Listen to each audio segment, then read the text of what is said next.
Hello everybody, welcome to learn it. हम यहाँ general awareness पढ़ रहे हैं जो हर कॉम्पिटिटिव एग्जाम्स में पूछी जाती है।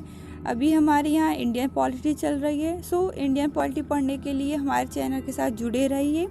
हमारे चैनल को सब्सक्राइब कर लीजिए और साथ ही साथ इस वीडियो को अपने दोस्तों के साथ शेयर कर दीजिए।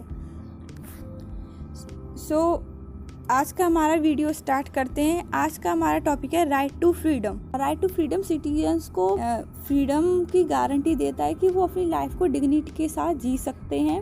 कुछ फ्रीडम उनको प्रोवाइड की गई है। राइट टू फ्रीडम में आर्टिकल 90 to 22 इंक्लूड है। आर्टिकल 90 पढ़ने से पहले 90 में हमें कुछ फ्रीडम दी गई है, साथ ही साथ स्टेट ने कुछ इन फ्रीडम के खिलाफ अभी हम कुछ करते हैं, अभी इंटीग्रिटी और सॉवरेनिटी के खिलाफ की जाती हैं, तो कुछ रीजनेबल रेस्ट्रिक्शंस स्टेट ने लगाए हैं। The state can inflict a restriction on this freedom in the interest of the sovereignty and integrity of the country। sovereignty और integrity पर अभी उसके खिलाफ कुछ होता है, अभी लोग इस फ्रीडम को गलत इस्तेमाल करते हैं, तो कुछ रीजनेबल रेस्ट्रिक्शंस लिए गए हैं। आर्टिकल 19 में 6 फ्रीडम्स हमें प्रोवाइड की गई हैं। पहली है 91A, freedom of speech and expression.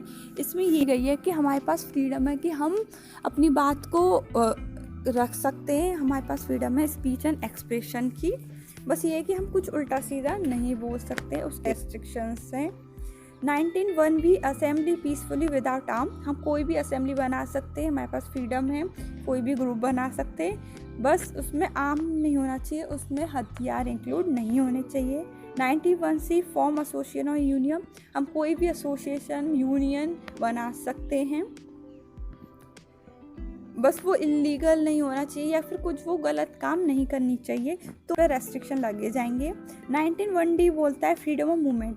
हमारे पास फ्रीडम है कि हम कहीं भी जा सकते हैं, सिटीजन के पास फ्रीडम है कि वो कहीं भी जा सकते हैं। बस इसमें एक रेस्ट्रिक्शन है कि आप ट्राइबल एरिया में नहीं जा सकते, क्योंकि ट्राइबल एरियाज में अपना खुद का उनका कल्चर होता है अलग।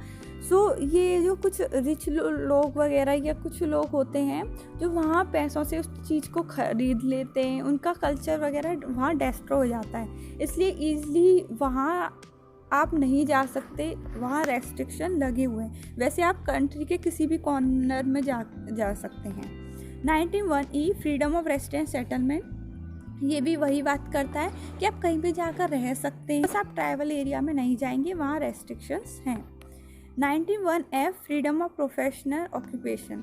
इसमें आपको आज़ादी है कि आप कोई भी ट्रेड या बिजनेस कर सकते हैं, आपको कोई रोकेगा या टोकेगा नहीं। बस ये जो आप ट्रेड और बिजनेस करेंगे ये इलीगल या इमोरल नहीं होना चाहिए, ये और सिटीजन्स के लिए डेंजरस नहीं होना। साथ ही साथ स्टेट ने इस प्रोफेशनल ट्रेड के लिए क्वालिफ़िकेशन भी प्रोवाइड किए हैं कि आपके क्वालिफ़िकेशन भी दी है कि आपके पास ये क्वालिफ़िकेशन होनी चाहिए तो आप कर सकते हैं।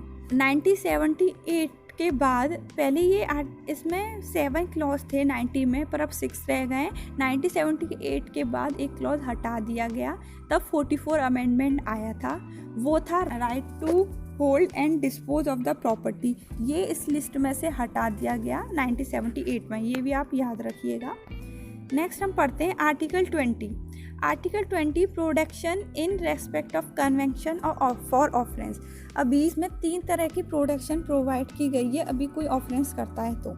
पहला 21 क्लॉज में बोली गई है x post facto criminal legislation. इसमें ये है कि अभी आप कोई वायलेशन करते हैं लॉ, आपको जैसे मान लीजिए आपने कुछ वायलेशन कर दिया और आपको पेनल्टी देनी है 1000 की, पर कुछ टाइम बाद उसको चेंज कर दिया गया कि 2000 कर दी पेनल्टी। तो आपका केस जिस टाइम पे हुआ है उस टाइम पे जो पेनल्टी थी आपको वही देनी पड़ेगी, चेंज होने के बाद जो पेनल्टी रहेगी वो आप नहीं देंगे। बढ़ा दी जाती है या पेनल्टी या सज़ा बढ़ाई जाती है वो नहीं होगी। आपने तब गुनाह किया है, आपको उसी टाइम पे जो पेनल्टी या इम्प्रीजमेंट था वही आपको दिया जाएगा। 22 क्लॉज बोलता है डबल जियोपार्डी। मतलब ये है कि आपको मोर देन वंस मतलब कि आपको एक ही ऑफेंस के लिए एक ही बार सज़ा मिलेगी, ज़्यादा बार नहीं मिलेगी, एक बार से ज़्यादा नहीं मिलेगी। आपको पनिशमेंट एक बार मिलेगी, आपने एक क्राइम किया तो आपको उसी के लिए एक क्राइम के लिए पनिशमेंट मिलेगी, ज़्यादा नहीं मिलेगी, more than once. Article 23 clause बोलता है सेल्फ इंक्रीमेशन। सेल्फ इंक्रीमेशन का मतलब इसमें ये है कि आप अभी इनोसेंट है, अभी आप, तो आप अपने लिए स्टेटमेंट नहीं दे सकते, आप अपने विटनेस नहीं बन सकते, आप अपने लिए गवाही नहीं दे सकते, आपके लिए कोई और दे सकता है पर आप अपने लिए गवाही नहीं दे सकते। This article can not be suspended even during an emergency in operation under article 359। ये जो आर्टिकल 20 है ये इमरजेंसी के टाइम पे भी नहीं हटता है, जो अंडर आर्टिकल 359 में दिया गया है ये इमरजेंसी के टाइम में भी नहीं हटेगा। नेक्स्ट पढ़ते हैं article 21। Article 21 protection of life and personal liberty. Article 21 right to freedom का सबसे इम्पोर्टेंट राइट है, इम्पोर्टेंट आर्टिकल है। इस लाइफ और पर्सनल लिबर्टी की प्रोटेक्शन की बात की गई है कि लाइफ बहुत ज़रूरी है। लाइफ में सिर्फ जीना ही ज़रूरी नहीं होता कि रोटी मिल गई सब, नहीं, लाइफ में डिग्निटी की बात की गई है इसमें कि आप आत्मसम्मान के साथ अच्छे से जी पाएँ, आपके साथ कोई जानवरों का सा बर्ताव ना कर रहा हो वो। और इसका बहुत बड़ा स्कोप है इस राइट का। It states that no person shall be deprived of his life or his personal liberty except according to a procedure established by law.